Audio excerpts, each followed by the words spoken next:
Introducing myself.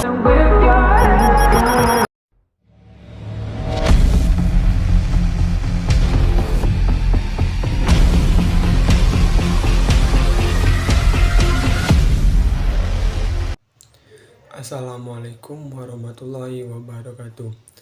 Alhamdulillahirabbil alamin. Assalatu wassalamu ala asrofil anbiya'i wal mursalin wa ala alihi washabihi ajmain, amma ba'du.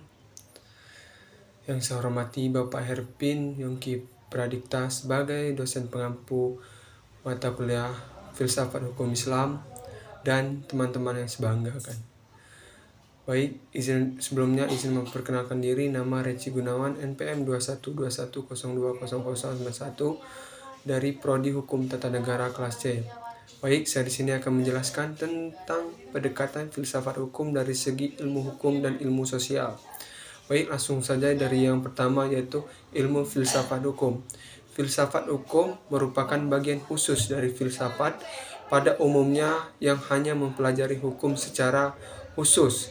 Secara sederhana, dapat dikatakan bahwa filsafat hukum adalah cabang filsafat, yaitu filsafat tingkah laku atau etika yang mempelajari hakikat hukum.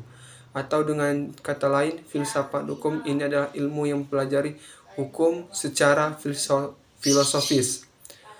Jadi, objek filsafat hukum ini sendiri adalah hukum, dan objek tersebut dikaji sebagai mendalam sampai kepada inti atau dasarnya, yaitu disebut hakikat.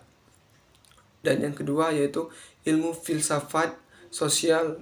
Filsafat sosial merupakan cabang filsafat yang mempelajari persoalan kemasyarakatan secara kritis, radikal, dan komprehensif. Menurut Plato dan Aristoteles, susunan masyarakat mencerminkan susunan kosmos yang abadi.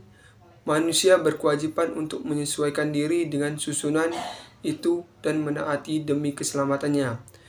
Kalau tidak, ia menghancurkan dirinya.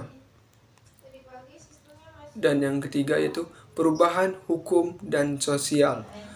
Proses terjadinya perubahan pada masyarakat di dunia pada umumnya merupakan suatu gejala yang normal, dan pengaruhnya dapat menjalar dengan cepat ke bagian-bagian lain dari dunia. Perubahan-perubahan dalam masyarakat ini dapat berupa nilai-nilai, kaidah-kaidah, pola-pola perilaku, organisasi, struktur, dan lembaga-lembaga sosial,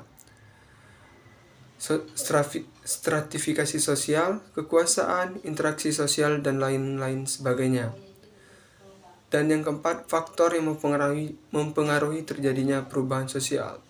Sebab-sebab terjadinya perubahan sosial ada dua faktor, yaitu faktor internal dan eksternal.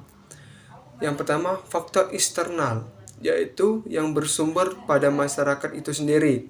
Contohnya, bertambah atau berkurangnya penduduk, penemuan-penemuan baru, pertentangan, dan terjadinya revolusi. Dan yang kedua, faktor eksternal, yaitu sebagai pengaruh dari masyarakat lain atau dari alam sekelilingnya.